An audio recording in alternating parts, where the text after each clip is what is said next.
Sepanjang masih di dunia mungkin saja kemungkinan. Iya, itu kemungkinan bisa saja. Cuman di balik itunya terus, kenapa didahulukan yang demikian, kita ngelihat oh iya ya kok bisa ya Tuhan begitu. Gitu terus. Ya kalau manusia itu kan bisa memapping ya, Pak. Objek-objek maksiat itu apa-apa lagi nih. Standar sesuai standar dirinya lah. Objek-objek musibah juga kayaknya apa-apa lagi nih. Yang di depan itu sudah kita ketahui loh. Kita mau melangkah ke maksiatan tipe A atau Z. Level.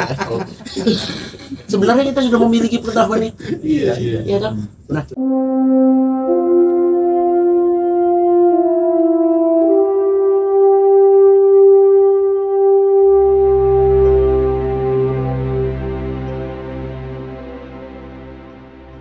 Assalamualaikum TV.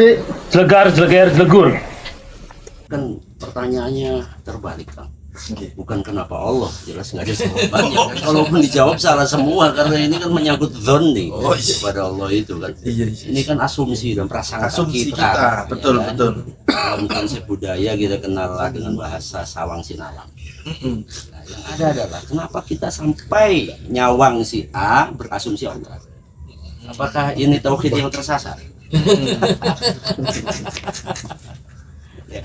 Ataukah kependekan dari kita menyawang sesuatu yang menurut versi enaknya kita adalah demikian, orang itu melaksanakan. Kenapa pikirnya? Kenapa dia joget-joget yang kelihatannya enak? Agar dia mendapatkan suatu hal yang enak lagi, yaitu duit, gift dan segala macam. Jadi enak, dengan enak itu pendapatannya enak. Makanya orang yang bekerja semakin enak, dia akan mendapatkan hasil yang lebih enak juga daripada orang yang belum mencapai pekerjaan enak. Jadi intinya, jawaban dari pertanyaan jenengan itu menurut saya adalah sawang sinawang. Bukan kenapa Tuhan memberikan kenikmatan bidang itu, tapi kitanya menganggap itu adalah kenikmatan Tuhan. Padahal belum tentu juga versi Tuhan.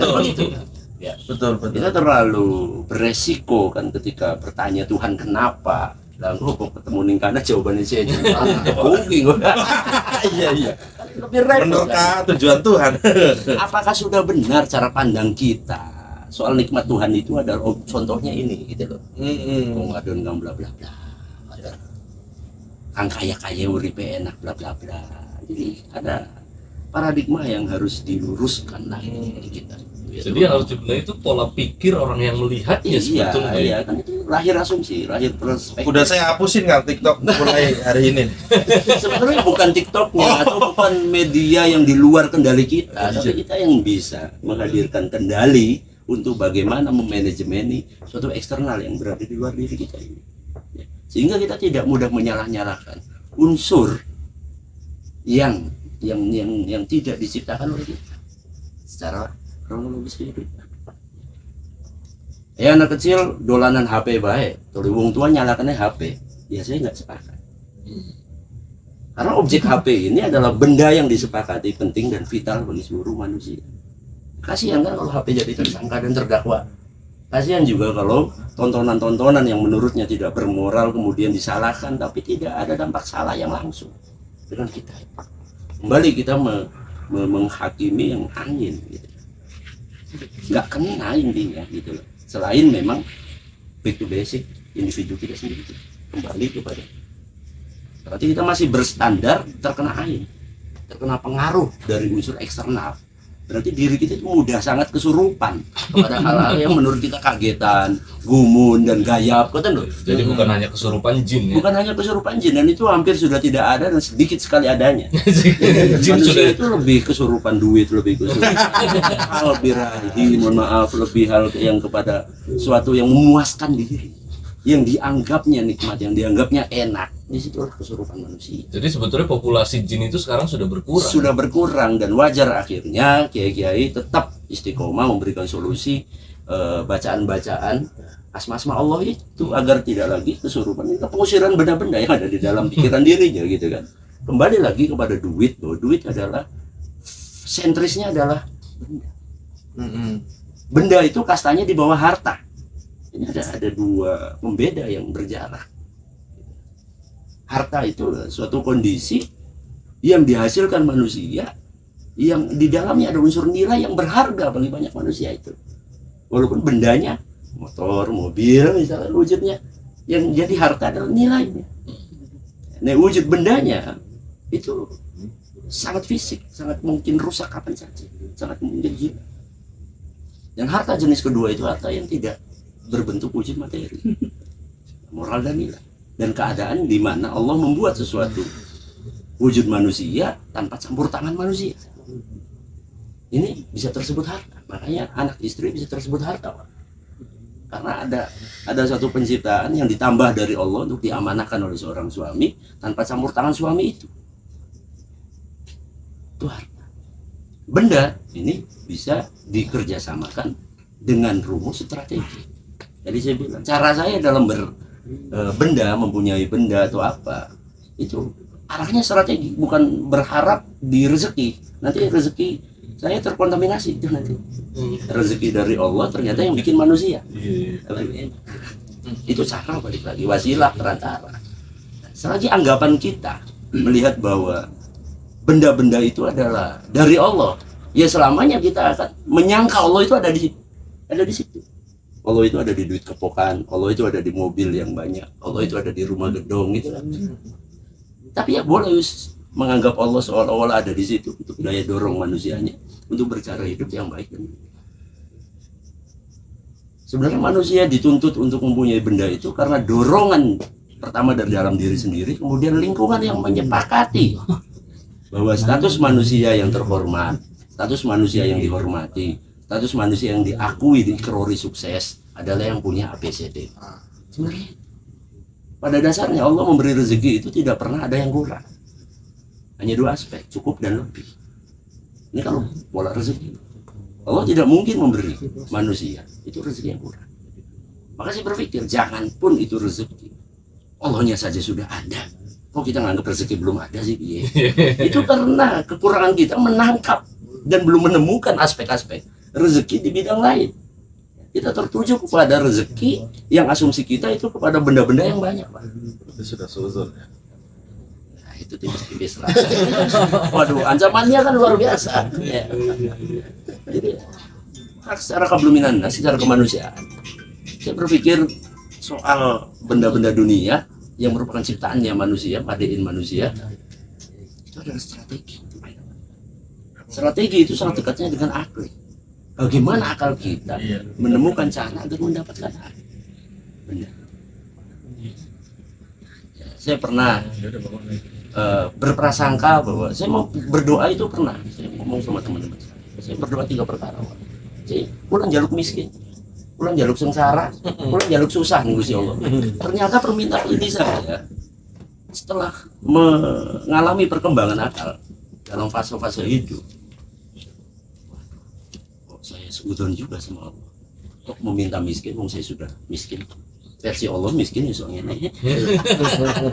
Mau segimana lagi? Saya meminta doa itu munggu versi Gusti. Bukan miskin versi manusia. Tapi setelah dikaji lagi ternyata miskin itu sudah. Apa sih yang saya belum miliki? Apa sih yang tiada dari hidup saya? Di bidang mbah-mbah ke atas juga saya miskin. Saya sudah tidak punya mbah-mbah. Itu kemiskinan yang sudah gitu loh. Saya menemukan kemiskinan. Di bidang misalkan orang pengen punya anak 5, tapi saya baru 2 diamanahi. Berarti 3 saya masih miskin. Masih nggak ada, masih belum ada. Belum terpenuhi. Belum terpenuhi. Oh, ternyata miskin itu suatu keadaan yang sudah terjadi. Sementara orang menganggap miskin itu adalah kebelumadaan wujud saat ini. Orang belum punya mobil nganggapnya miskin. Orang belum punya hal-hal yang disepakati oleh orang banyak tersebutnya miskin. Tidak apa-apa. Miskin dalam agama itu bab makan. Kalau dia tidak punya stok makan selama 3 hari, itu miskin. Atau makan hanya sekali, mampunya makan hanya sekali. Jadi miskin itu dibarometeri sangat kuat oleh agama bab makan. Barometer wal yatama wal masakin wal nisabil. Yang sekarang kemiskinan di bab makan kita semua sudah lulus atau belum? Kalau sudah bisa punya bekal makan untuk seminggu ke depan, berarti kita sudah lolos dari verifikasi miskin secara agama. Ini kenyataan. Ya. Coba kita kan menyebut diri kita miskin atau menyebut si A miskin yang tidak dalam kapasitas yang ada dalam agama. Tapi itu adalah ciptaan manusia saja, asumsi. Asumsi manusia sendiri. Berkaitan dengan miskin atau sesuatu yang terjadi dalam kehidupan manusia, terkadang seringkali manusia itu tidak menerima kondisi atau keadaan yang dialami pada saat itu, dan kita seringkali lupa bahwa rukun iman itu ada 6. Nah, yang sering dilupakan itu justru yang keenam ini, qada dan qadar, sehingga manusia lupa bahwa apa yang terjadi dalam kehidupannya itu adalah sebuah konteks keimanan yang qada dan qadar itu. Bagaimana menyambungkan kejadian-kejadian yang terjadi dalam kehidupan kita dengan konteks qada dan qadar sehingga manusia itu betul-betul bisa menerima.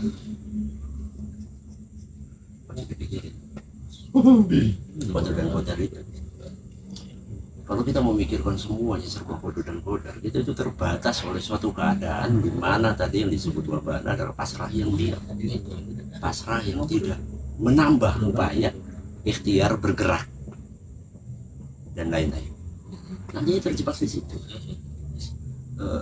Qada dan qadar itu anggaplah sebuah hal yang sudah ada catatan dalam kronologisnya. Tidak semua catatan kehidupan kita divariabelkan dengan qada dan qadar. Kadang itulah ya, saya mungkin terlalu banyak menyebut orang itu entah siapa, ya diri saya sajalah katakan. Saya qada dan qadar itu adalah suatu keadaan yang dimana saya ada tanpa ikhtiar saya pribadi. Selagi masih ikhtiar pribadi, itu adalah menyelenggarakan amanah dari Allah dengan peran diri kita, dengan pengetahuan akil baliknya. Contoh, saya dilahirkan dari kedua orang tua saya, itu takdir. Itu yang tidak bisa saya pilih, lahir rahim siapa, itu takdir. Soal saya mau jadi apa, mau berfungsi apa selama menjadi anak orang tua saya, ini adalah bagian pengembangan dari Allah. Sudah percaya bahwa ayo diciptakan seperti ini. Jadi Allah menaruh kepercayaan besar kepada lahirnya kita yang tanpa campur tangan kita sendiri. Kemudian fasilitas-fasilitas apapunnya itu sudah ada. Orang lain yang diamanahi itu. Jadi amanahi menjadi orang Cirebon misalnya, itu sudah takdir. Saya bisa ikhtiar itu, saya pindah jadi orang Jogja. Terus kemudian kita sebut itu juga takdir. Ya, kita sedang menggunakan takdir Allah. Takdir itu bagi saya adalah modal besar dari Allah untuk kita gunakan di dunia ini dengan jalan keilmuan. Dengan keilmuan kita berpengetahuan, dengan berpengetahuan kita tahu akhirnya mau ke hal-hal apa saja. Dan itu adalah bagian dari pengembangan wilayah kepercayaan dari Allah terhadap amanah hidup ini. Sederhananya begitu. Jadi saya cari aman saja dengan Allah, tidak menabungkan perang dan pertanyaan yang kadang-kadang kita keluar konteks. Artinya semua hal yang Allah sudah berikan, saya tidak bertanya. Tapi pertanyaan apa yang aku harus lakukan ketika Allah sudah memberikan? Allah sudah membuktikan pemberian itu. Qada dan qadar itu adalah sebuah tadi perbendaharaan modal bagi manusia dalam sebuah catatan-catatan yang akan bertemu. Ya iya, tersistem semua. Kita pun di negara tersistem. Contoh, undang-undang ini sudah ada belum? Sudah ada. Tapi pada peristiwanya si fulan, kriminal A, dia terjerat undang-undang B. Apakah itu takdirnya undang-undang tersebut untuk menghukum si?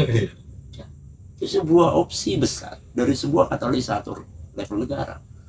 Apapun kriminalnya pasti akan ketemu dengan salah satu pasal dari undang-undang. Begitupun qada dan qadar, semuanya sudah ada. Manusia mau bergerak apa mesti mengenai. manusia Melayu mendi mesti mungkin mesti kepung-kepung kabeh. Nah, yang bisa memilih peran hidup untuk apa? Manusianya sendiri. Jadi takdir itu modal untuk manusia dan bagaimana dia menggunakan modal itu dengan baik. Ya, ketika dia menggunakan divisa-bilillah, jadi di jalan Allah, dia akan bertemu dengan apa? Ketika hanya dengan di jalan dunia saja, dia akan bertemu dengan apa?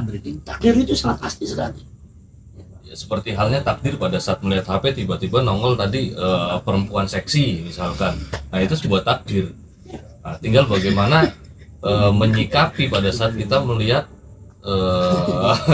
gambar-gambar atau video-video yang Yang tidak penting pas. jangan ngedit. Ya di sinilah letaknya saya tidak percaya kebetulan itu. Sudah tersistem semua. Sudah tersistem dan polanya jelas. Jadi bagi saya Allah itu sangat kotis, pasti sekali. Tidak lagi misteri. Tinggal bagaimana kita menggali informasi-informasi yang Allah sudah berikan. Nabi-nabinya, seulama-ulamanya, sewali-walinya.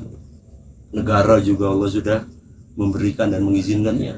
Indonesia harus bagaimana? Ya Indonesia harus gimana-gimana. Indonesia ya seginilah hidupnya Allah kayak gitu. Sementara itu ya, artinya hal yang sangat sederhana dalam cara pandang. Cuma kadang kita terlalu ruwet kepada asumsi kita sendiri. Saya pribadi kadang terjebak pada asumsi sendiri. Dikira A ternyata B. Dikira sabar itu ada di belakang setelah peristiwa, ternyata sabar itu sebagai pesan yang harus diperistiwakan. Sehingga tidak ketemu penipuan dulu kemudian sabarlah. Bismillah. Di depan semua, hikmah di depan. Sifat hamba dengan sifat manusia itu kontradiksi. Nah, sifat manusia kan dominan nafsu. Nah, sifat hamba kan dominan banyak melakukan peran agama daripada peran manusianya. Peran agama dibarometeri dengan dia menjalankan perintah-perintah Allah. Peran dunia, dia menjalani suatu kebenaran-kebenaran versi dunianya. Di kerjaan bagaimana, di sosial seperti apa. Itu punya aturan-aturan sendiri. Ya kita selaras dan menyelaraskan dengan aturan tersebut. Makanya kita aman di tempat kerja ya aman, di sosial. Jadi kalau kode dan kodar itu Iya. hal yang sudah pasti. Nah pasti. Ini sekali pasti sekali. Dan itu masuknya ke rukun iman. Jadi artinya cukup imani selesai. Cuman kadang tadi orang itu terjebak merasa bahwa dirinya ketika melakukan sesuatu itu sudah takdir. Padahal Allah itu ada azab, Allah itu ada memberikan apa namanya balasan yang indah gitu kan. Lalu fungsinya di mana ini? Ada balasan yang indah dan azab itu, lalu kemudian kita lemparkan semua itu adalah takdir. Lalu fungsinya untuk mempertanggungjawabkan di mana? Gitu kan? Nah maka ranah yang harus dibangun sebetulnya manusia itu sendiri memandang kodo dan kodar, lalu kemudian dia bersikap. Nah ranahnya iman, Harus ditindaklanjuti. ranahnya iman. Kalau tadi Gus Ayub mengatakan bahwa itu adalah kekuatan, memang keimanan itu adalah kekuatan yang paling nyata dalam diri manusia. Cuma antara keimanan dengan apa yang dia lakukan belum balance. Jadi takdir apa contoh misalkan dia merasa ketika melakukan sesuatu tidak melakukan sesuatu itu sedang tawakal, karena di ayat Al-Qur'annya wa idza azamta fatawakkal 'ala Allah. Ketika kamu menginginkan sesuatu, ada keinginan, maka bertawakallah kepada Allah. Lalu tawakal di situ bukan begitu yang dimaksud kemudian tidak melakukan apapun. Justru tawakal itu adalah menjadi sebuah kekuatan bagi dirinya, bahwa apapun yang bisa dia lakukan itu adalah karena Tuhan yang menggerakkan. Tapi dia berhenti di situ. Akhirnya dia tidak melakukan apa-apa. Dia merasa bahwa sedang tawakal. Padahal tawakal yang dilakukan adalah tawakal nafsunya. Karena Jadi, tidak mau melakukan sesuatu. tidak tepat menempatkan tawakal itu sendiri. Betul. Jadi nggak tepat sama sekali. Padahal harus bergerak, tidak berhenti dengan memahami keyakinan bahwa ini semuanya adalah kekuatan dari Allah. Allah yang menggerakkan, memiliki otoritas untuk menggerakkan kekuatan kita. Allah, kita harus meyakini itu sehingga tidak terjebak kemudian ketika kita sudah berprestasi menjadi seseorang yang dianggap oleh orang lain itu adalah orang yang sukses misalkan, kita tidak mengklaim bahwa itu adalah kita, tapi tetap Allah. Dengan apa? Ya tawakal tadi, ini dari Allah bukan dari kita. Kenapa? Ini menggerakkan Allah, yang memberi kekuatan kita adalah Allah. Jadi sebetulnya bisa berselaras satu antara abid dalam tanda kutip, kita memposisikan diri sebagai seorang hamba. Di sisi lain, sisi kemanusiaan kita itu ya harus tetap terus digali. Dan itu adalah letak di mana nanti ada titik terang bertemu antara pemahaman keyakinan dan ranah di mana kemudian dia dalam tataran implementasi itu ketemu sekali. Jadi tidak ada yang tidak ketemu itu.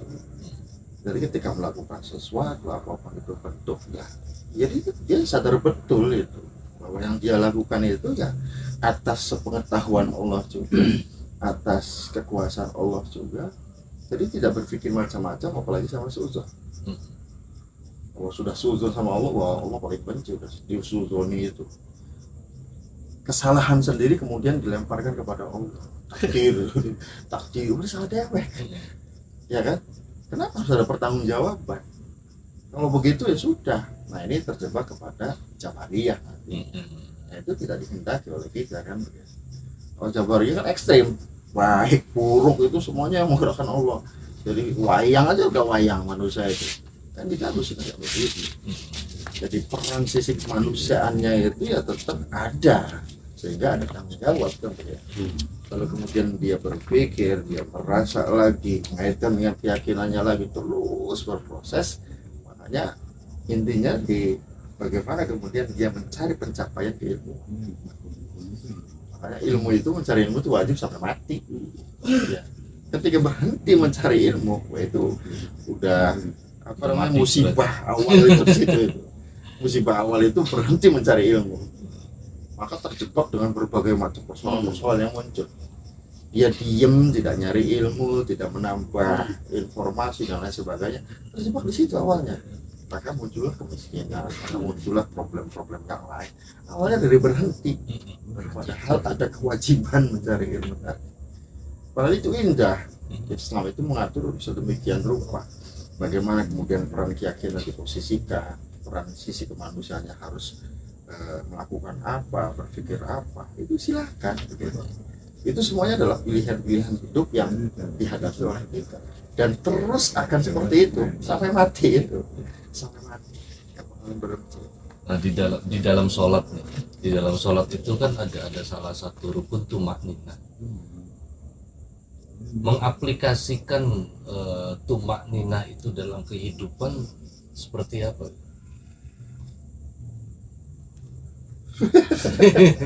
Kalau saya sih memandang tumakninah itu tenang, penuh dengan ketenangan. Kalau di dalam sholat itu termasuk rukun.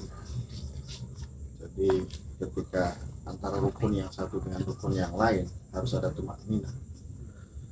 Nah, ketenangan ini yang harus diimplementasikan dalam kehidupan sehari-hari. Kita ini bergerak dan terus bergerak, tapi di satu sisi harus ada tumakninah, ada ketenangan yang harus dipelihara oleh diri sendiri. Apa itu? Kesadaran akan bahwa kita ini sedang bersama dengan Allah. Itu tumakninah. Makanya tumakninah ini kaitannya nanti ya ayyatuhan nafsul mutmainnah, ya irji'i ila rabbiki radiyatan mardiyah fadkhuli fi ibadi wadkhuli jannah. Orang-orang yang tumakninah yang nanti dipanggil sama Tuhan dipersilahkan masuk surga. Kalau yang belum mutmainnah, belum tenang, jiwanya masih gerasa gerusu, tidak mengembalikan semuanya kepada Allah lagi, dalam arti dalam tanda kutip pemahaman kesadaran ya akan selalu bersama Allah, maka dia tidak dipersilahkan sebelum dalam kondisi tumakninah. Jadi ketika meninggal itu ya kalau belum tumak nina perlu diproses lagi Gentayangan. gentayangan bisa gentayangan itu. Mantap wah, tumak ninanya tuh karena banyak duit. Tumak nina. Jadi harus tumak nina itu dengan proses juga. Jadi antara tumak nina dengan hal yang dilakukan itu harus tetap berjalan, Ya. seimbang. Jadi betul-betul imbang antara ranah logika, tapi sisi hatinya yang penuh keyakinan kepada Tuhan harus dijaga. Gitu. Nah, menurut saya berikut Bebasnya merokok dan ngopi tanpa aturan. Sudah tumak nina ya. Jadi tumak nina juga support sistem sekitar itu sangat mendukung. Aturan di luar kita, otoritas di luar kita yang membebaskan suatu pergerakan hidup kita itu sekarang menjadi sebab tumak ninanya so. Tumak nina itu kan goals atau bisa jadi bahan baku yang harus dikembangkan untuk diproduksi menjadi perkara dan bab-bab apa saja. Ya, sehingga tadi urutan-urutan dari kesadaran manusia ini harus sangat dilengkapi dengan keilmuan, karena kalau tidak dengan keilmuan nanti akan dikuasai dengan nilai emosional. Kalau sudah emosional ya tumak ninanya ya serupa gerada geruduk. Dalam sebuah urutan ada ujian, cobaan, godaan, dan hukuman. Kenapa? Sedikit orang yang dihukum oleh negara dari sekian banyak rakyat warga negara. Bahkan orang yang dihukum secara agama hampir tidak ada, Bang. Karena agama tidak punya lembaga yang mengotoritasi hukum itu untuk dijadikan sebuah. Nah, itu sudah diwakili oleh negara.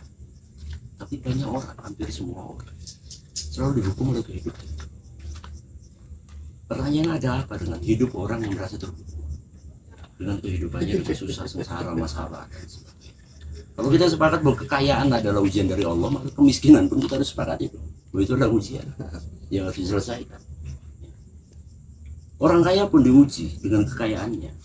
Dia berpotensi tergoda menggunakan kekayaan tidak di jalan Allah. Pun dengan kemiskinan. Sama.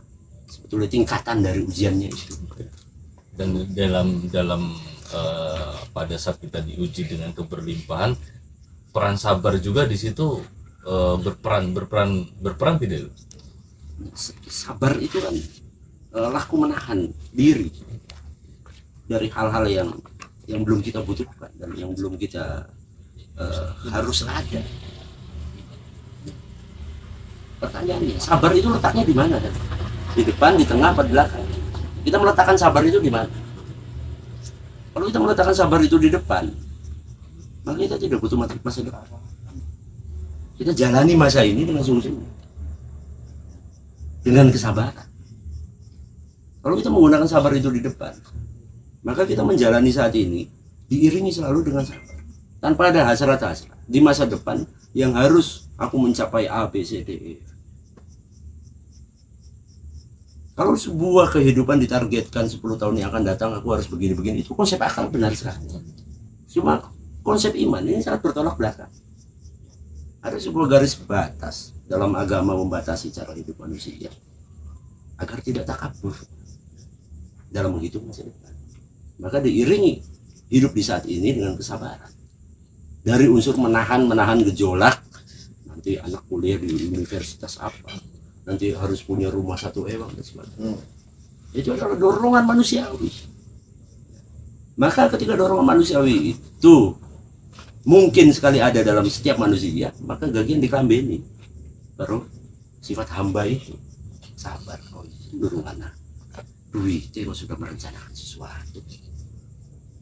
Perencanaan manusia dalam hal benda baiknya itu sudah ada alatnya dulu, baru merencanakan. Ya, kita punya cita-cita, tapi belum ada instrumen untuk mewujudkan cita-cita itu. Bayangkan apa yang akan. Begitu kerasnya manusia untuk mencapai tanpa modal dan instrumen yang kuat. Sehingga tersebutlah suatu kelaziman kerja keras. Dan itu. Saya tidak pernah merencanakan apapun kalau belum ada wasilah alat-alat itu sebagai support system untuk mewujudkan. Contoh kesini saja. Kalau keadaan saya di rumah tidak mutmain, keadaan di kantor saya tidak mutmain, kewajiban saya secara primer belum mutmain, saya sedikit menjalani sunnah. Tapi ketika kewajiban itu sudah Tinggalkan, ya. ya, sudah sampai kepada tenang semua, anak istri tenang, orang tua tenang, aman semua, baru saya melangkah ke hal-hal yang sunnah. Umpamanya begitu. Saya menggunakan konsep sabar itu adalah di depan untuk menyadari bahwa rapuh sekali, sifat manusia itu rapuh sekali.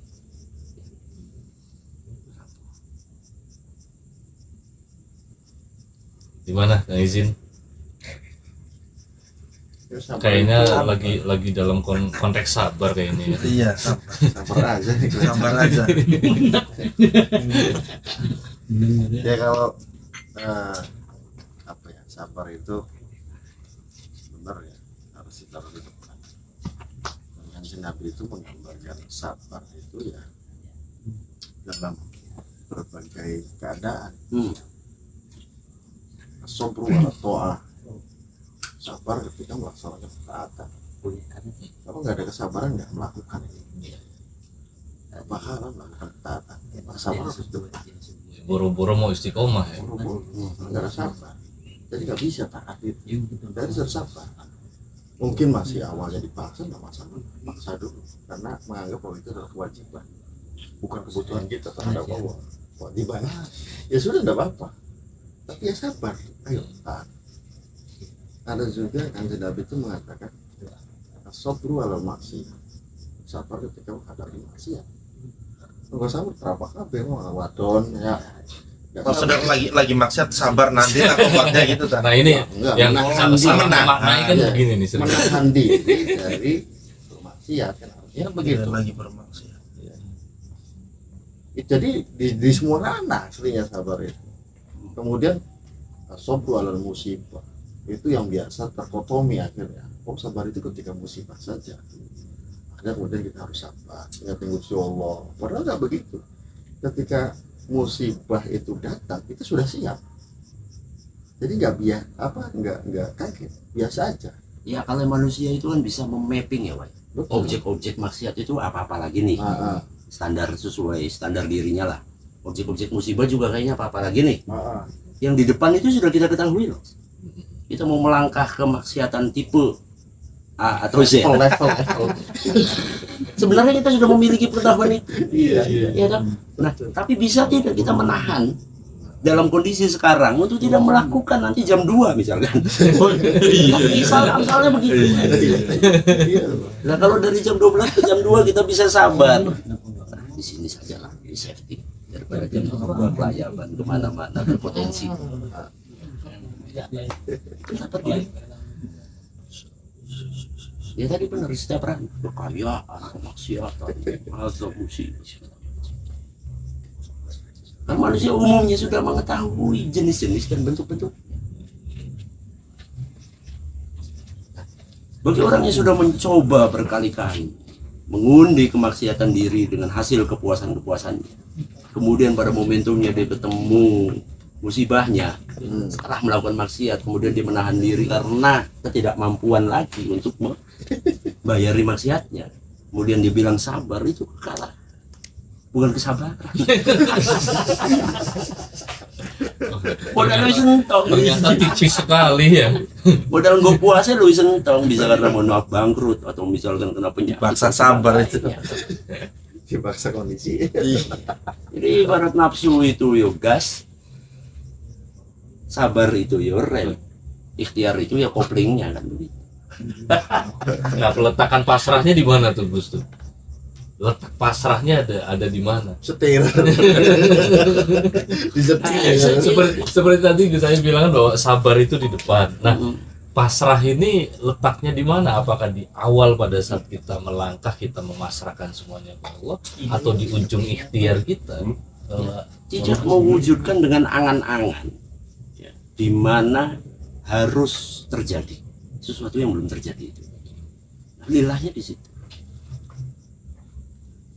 Pasrah tadi bisa digunakan sebelum, sedang, atau sesudah. mau digunakan di sisi manapun dia bisa. Kondisional berarti. Kondisional. Berarti yang perlu dipertanyakan habit manusia itu kepada pasrah seperti apa. Contoh, kita makan sangat pasrah. Kita tidak punya sawah yang berhektar-hektar, tapi kita selalu bisa memakan hasil produksi dari sawah, yaitu beras dan nasi. Kita bisa. Tidak pusing, tidak punya sawah, tapi kita selalu makan nasi. Pernah nggak pusing karena nggak punya nasi, terus pusingnya karena nggak punya sawah? Semua kepasrahan yang sudah terjadi untuk manusia. Dia nggak punya sawah yang berhektar sudah pasrah. Karena dia sudah tahu solusinya bahwa untuk membeli nasi tidak harus Punya sawah. yang penting warung yang orang lain melakukan ada untuk menjual.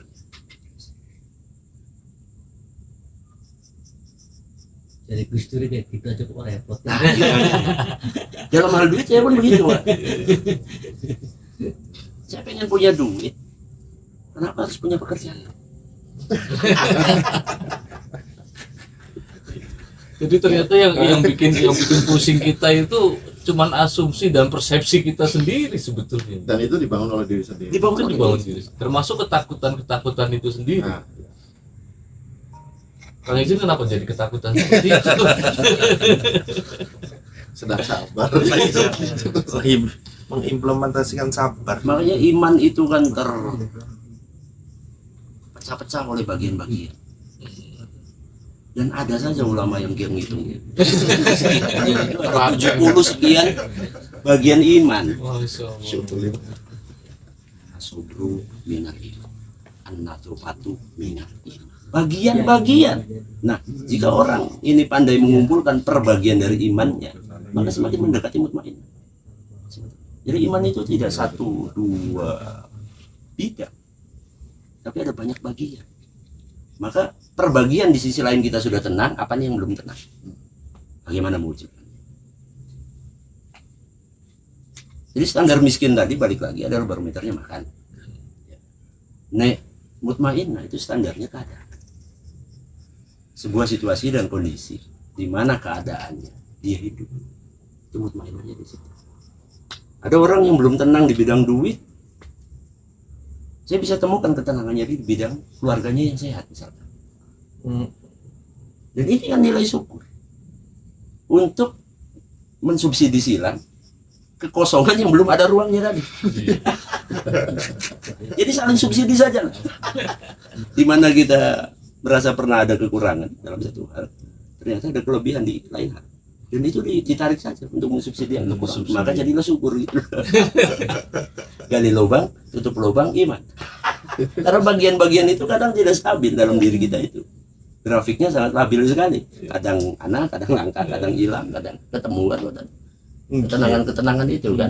Maka harus pandai kita belajar kepada Menteri Keuangan kita. Untuk bagaimana memanajemen per anggaran yang ada dari Allah ini untuk kita gunakan untuk saling mensubsidi ruang-ruang yang masih kosong. Wah, itu rumus lagi itu. Rumus hidup. Wong tua ngenes. Duit, deleng anak masih sehat. Alhamdulillah. Pribadi teman duit nganggo bayar anak. Kan nah, dengan berpikir begitu kan berpikir keseimbangan. Dari sebuah ruang antara yang sedang ada dan yang sedang tiada. Yang sedang tiada duit, ternyata yang ada adalah kesehatan anak istri. Ini kan poin syukur. Bayangkan ketika dua-duanya tidak ada. Kesehatan anak istri tidak ada, pas duit juga lagi ada kan. Jurus BPJS wis dikeluarkan kan.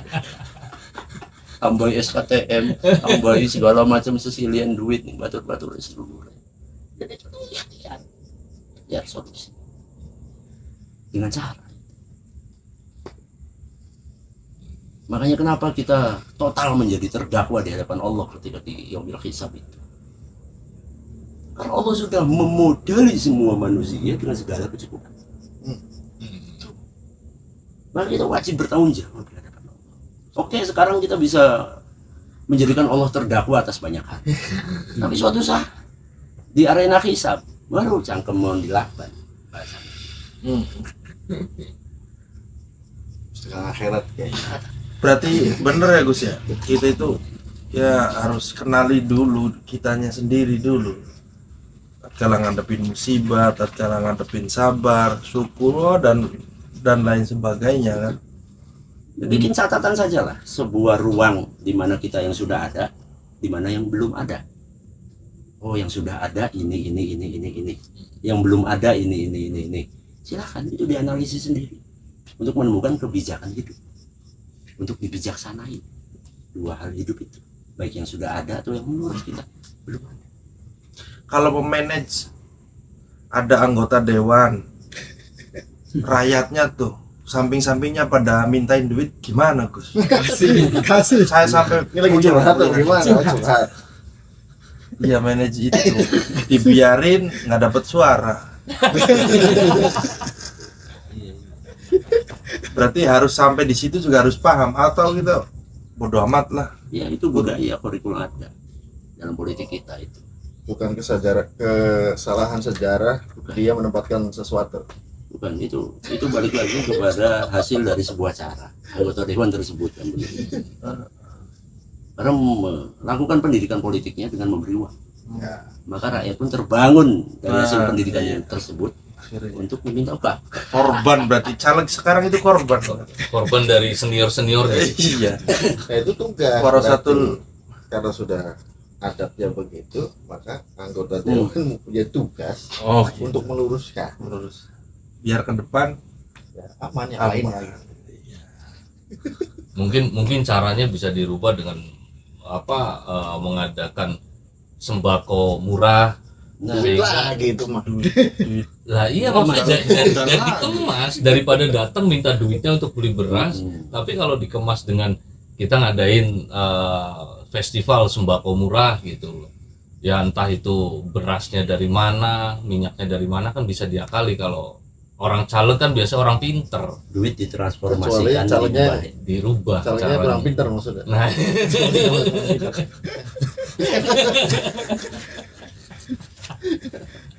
kita buat merespon yang sekarang aja sebenarnya, ya berarti ini dosa turunan.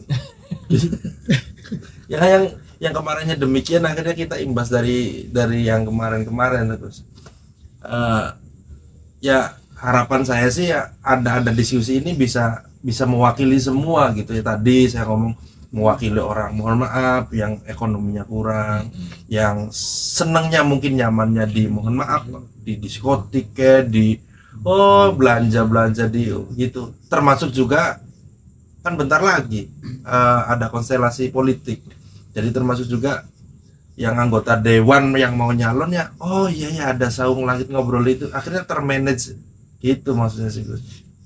Oh, ini lagi saran nih. Iya. Iya. Ya biar tadi walaupun stigmanya mohon maaf jelek, nyalon itu begini ya stigma lah. Akhirnya dengan lihat ini, oh enggak dong tadi kan, karena kitanya nggak ngerti kitanya sendiri aja yang belum final dengan diri kita sendiri. Akhirnya kan sekarang udah final nih dengan penjelasan Kiai Gus Ayub kan, jadi akhirnya percaya diri, kalaupun tidak jadi juga Harus jadi. harus jadi. udah iman. Ya iman untuk tidak jadi, biasa aja. Kita akhirnya tidak banyak anggota yang harus stres luar biasa gitu. Ini kan skenario Tuhan. Gitu, Gus. Itu keren itu. Kalau misalkan ya coba kita implementasikan dalam diskusi ya. Karena termasuk pembelajaran kepada masyarakat bagaimana sebetulnya berpolitik yang sehat. Karena ya itu budaya musiman jadi banyak orang yang menggali di sana, ada orang yang akhirnya berpura-pura menjadi orang baik, ya, menjual ini itu macam-macam. Untuk mendapatkan keinginan gitu. Padahal ranahnya ibadah. Ranahnya ibadah. Kalau saya memahami ya berpolitik itu, maka jangan dikotori gitu seharusnya. Itu pun berbeda persepsi banyak ya. Ada yang menganggap bahwa itu adalah money politik yang termasuk ke dalam hukum suap. Ada yang sebetulnya enggak. Ini ranahnya ya harus dibedah dulu. Jadi sebetulnya suap apa orang membantu kan sah-sah saja gitu ya. Jadi tipis lah, maksudnya perlu diberikan pencerahan gitu masyarakat. Wah, luar biasa sahabat Sang Langit. Diskusi kita kali ini sangat luar biasa. Ini diskusi yang memang terjadi di kita ataupun di masyarakat itu sendiri. Dan mudah-mudahan nanti dari diskusi ini bisa menjadikan manfaat dan bisa merubah mindset, pola pikir, sudut pandang kita menjadi ke arah yang lebih positif. Amin. Sehingga menilai sesuatu itu tidak dengan persepsi kita sebagai manusia ya tadi, tapi persepsi kita sebagai hamba. Sehingga pada saat kita melakukan sesuatu seperti tadi Kang Bana sampaikan terakhir, penutup adalah sebuah ibadah, konteksnya semua adalah ibadah. Nanti dari sekian lama tadi kita berbincang, kita akan meminta kesimpulan dari Kang Bana ataupun Gus Sayub dari tadi yang kita bicarakan tadi. Apa kesimpulan yang tadi bisa kita ambil sehingga bisa disampaikan ke sahabat Saung Langit yang melihat channel ini, Gus? Ya, kayulah kehidupan secara beriringan antara perkara dunia dan perkara agama tersebut. Mengayuh perkara agama mulai dari ingatan kepada Tuhan kita, dan sederhananya kita melaksanakan kewajiban sholat kita yang 5 waktu. Mengayuh kehidupan dunia, ya kita bisa meneruskan istiqomah yang sudah kita lakukan di dalam aktivitas di dalam dunia, baik bekerja ataupun usaha, sehingga ini menjadi 2 pilar bagi manusia dalam hidup. Standar melakukan saja. Nah, sholat itu ketemu khusyuknya seperti apa mungkin agak ribet ya, karena khusyuk tidak ada di dalam syarat rukun, ya nggak usah khusyuk, penting melakukan sholat santai lah. Kerja nggak menghasilkan situasi di mana yang kaya raya, tidak harus juga kita menuntut diri kita untuk sampai kepada kaya raya. Karena tadi kaya raya itu kan bukan merupakan syarat rukun kita hidup. Penting dua maisa, dua profesi, pantas sosial, marwah muruah keluarga terjaga, perputaran makan dan kebutuhan yang normatif primer itu sudah tercukupi. Selebihnya kita banyak-banyak mengkonsumsi rasa syukur itu. Insya Allah itu menenangkan. Monggo, Kang Bana. Kalau saya sih ya lebih memandang janganlah berhenti berproses. Kita ini diberikan fasilitas oleh Allah itu begitu dahsyat, luar biasa. Maka jangan pernah berhenti. Fenomena-fenomena yang tadi dibicarakan oleh kita itu ya masih bagian kecil saja, masih banyak ya. Kalau misalkan dibedah itu ya berjilid-jilid. Tapi pada intinya kita sebagai manusia yang sudah diberikan segala macamnya oleh Allah, kita maksimalkan kewajiban kita laksanakan, termasuk proses di mana kemudian kita mempunyai kewajiban menuntut ilmu. Karena ini adalah menjadi modal yang paling kuat untuk menghadapi apa saja. Makanya Kanjeng Nabi itu menyampaikan ya, man arada dunya alaihi bil ilmi, wa man arada al-akhirah alaihi bil ilmi, wa man arada alaihi bil ilmi. Jadi menginginkan dunia itu harus dengan ilmu, menginginkan akhirat juga harus dengan ilmu. Kedua-duanya harus dengan ilmu. Jadi pangkalnya di sana. Maka jangan pernah berhenti berproses dalam mencari informasi apapun, ilmu. Ini akan sangat mendukung semuanya. Itu semua bidang, apapun. Orang yang dalam urusan ekonomi, ya ilmu ekonomi lah dipelajari. Kalau tidak, politik, ilmu politik lah silahkan dipelajari. Dan semuanya lah, hukum apa segala macam, itu semuanya dengan ilmu.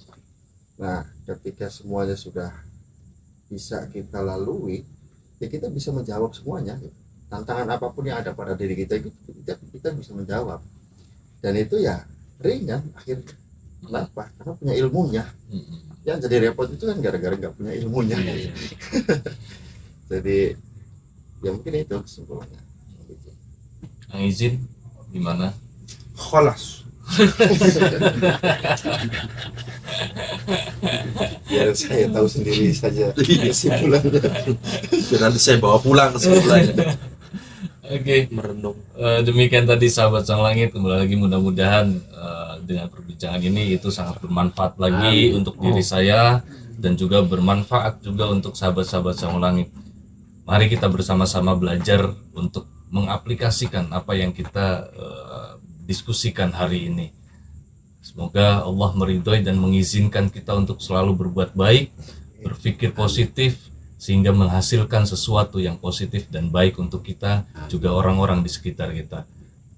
Wallahu a'lam bishawab. Assalamualaikum warahmatullahi wabarakatuh.